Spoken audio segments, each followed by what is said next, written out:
This desk isn't for people like you." Ethan Cole's voice cut through the morning chatter like glass on tile. He was sprawled across Malik Johnson's desk, one leg on the chair, the other tapping against the wood as if marking territory. A few students snickered. One took out their phone. Malik stopped in the doorway, hoodie half-zipped, hands in his pockets.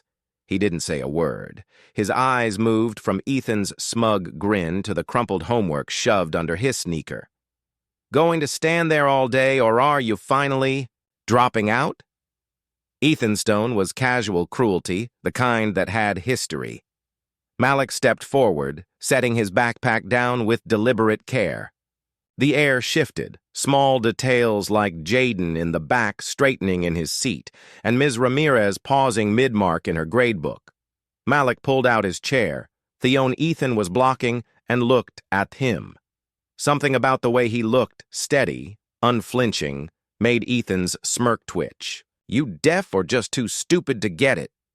Ethan leaned closer, voice low. "This is my desk now. You find another." What Malik said next would make the entire room forget to breathe. Malik didn't rush.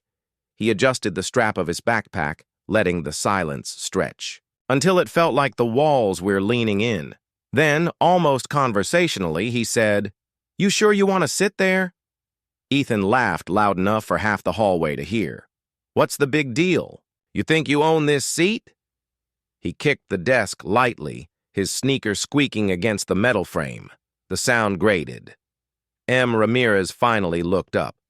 "Ethan, move to your assigned desk, please." Ethan didn't budge. "I'm fine here. Besides, you all baby, this guy like he's special." He's not. He's just another transfer from the East Side who doesn't know his place. His words landed sharp, laced with something uglier than simple teasing. Malik felt the shift in the room. How some kids looked away, others waited for him to snap. He didn't. He leaned on the desk, his voice quieter now. "You might want to think twice before making this your hill to die on." Ethan's grin widened. "Or what? You gonna call your mom?" The class chuckled, but Jaden Spencel stopped moving. Malik's jaw tightened, his knuckles widening against the desk edge. The warning bell rang, but no one moved. What happened next would turn the day upside down. The classroom door swung open. Principal Howard stepped in, his polished shoes echoing against the tile. He took in the scene without a word. Ethan lounging on Malik's desk. Malik standing close enough to push him off if he wanted. "Everything okay here?" Howard's voice was calm, but there was an edge that made the room settle instantly. Ethan straightened slightly but kept his smirk. "Yeah, just showing the new guy where the real seats are." Howard's gaze shifted to Malik. "Is that right?" Malik's reply was measured. "Depends on whether you think this is a seat or a mistake." The principal's brow arched. He walked closer, stopping right in front of Ethan. "Do you know whose desk you're sitting in?" Ethan shrugged. "Some transfer kids." "Who cares?" Howard's tone dropped almost like a verdict. "You should because you're sitting at the son of Raymond Johnson's desk." The name rippled through the class like an electric current. Even Ethan blinked, his smirk faltering. Malik didn't move, but the look in his eyes said Ethan had just stepped into territory he didn't understand. A murmur spread across the room. Some students exchanged wide-eyed glances. Others instinctively leaned back from Ethan as if distance could shield them. Ms. Ramirez's pen froze midair. Ethan tried to recover, so that's supposed to mean something, but his voice had lost the casual bite. It was thinner now, uncertain. Principal Howard didn't answer right away. He turned to the class. "Return to your assignments. This conversation is no longer for you." Chairs scraped, papers shuffled, but noon truly tuned out. Howard looked back at Ethan. "It means you've been mouthing off to someone whose family has more pull in this city than you could imagine." His words were quiet, but each one seemed to land heavier than the last. Malik finally spoke, his tone low enough that only Ethan could hear. "You wanted this seat so bad.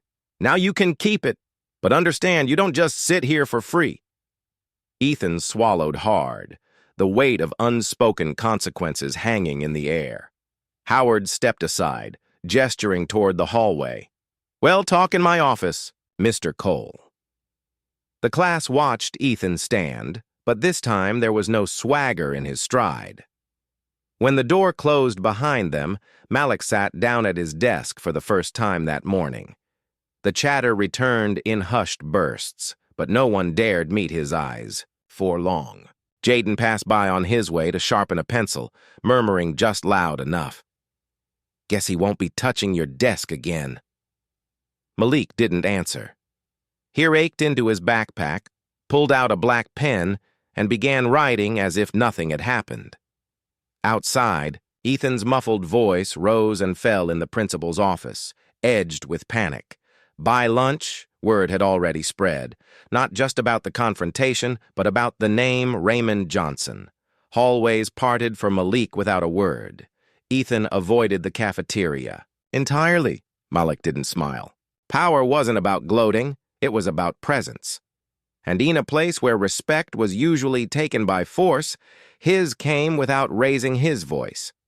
Some seats are just furniture, others are lines you don't cross, and sometimes the person you underestimate is the one who decides whether you stay sitting or stand for the rest of your life. Some victories aren't about who speaks last, but about who walks away with the ground beneath them. Malik didn't just get his seat back. He turned it into a place no one would dare touch again. In every room, there's a line you don't cross. And crossing, it changes everything. If this left you thinking about where you draw yours, share your thoughts below and subscribe for more stories that challenge power and prejudice.